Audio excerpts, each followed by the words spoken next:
Alright, I'm going to show you how to type on a path and how to use the scissor tool and how you can do cool things with that. So, first to type on a path. InDesign doesn't know what path you want until you draw a shape. So the first thing you have to do is draw a shape. So I'm going to click on the line tool first. I'm going to hold shift because then my line will be straight. If I don't hold shift, the line will not be straight. And then I'm going to click on my type tool over here, and I'm going to click and hold so that it pops up type on a path. And I'm going to go over here and I'm going to look for the plus sign, that teeny tiny plus sign, and then I'm going to click, and you see it turns it into a cursor. So I'm going to type, this is how you type on a path.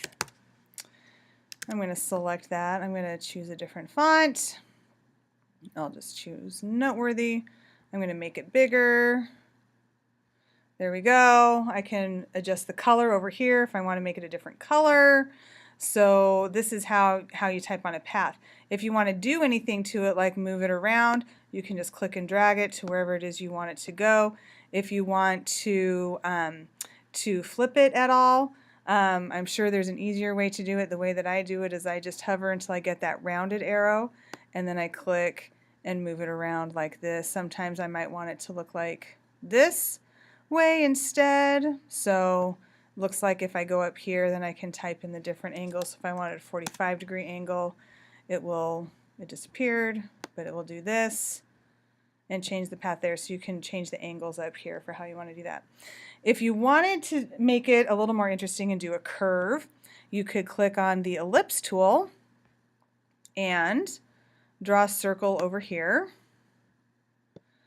And then you need to take, because you want to divide it into two, you can take the scissor tool. So I'm going to click on the scissor tool. And the way the scissors work, you do not just draw a line across to cut it in half. You click, and if you notice, they look like a cross here, but then when I hover over one of these points, it changes into like a little compass. So I'm going to click there, and then these lines pop up to show that's where I made a cut. And then I'm going to click over here, and now the top half is blue and the bottom half is black. That's how you know that you've cut correctly. Then I'm going to click back over on my selection tool, and I'm going to separate them out. So I have a half circle here, and I have a half circle down here. From there, it's the exact same as the line. I'm going to click on my type on a path tool. I hover till I get the plus sign, and I click, and then it turns into a cursor, and then I type whatever it is I want. Typing on a curve is super cool. Select it all. Then I can manipulate the text any way that I want. I can change the font. I can change the font size. I can change the color. Whatever it is I want it to be.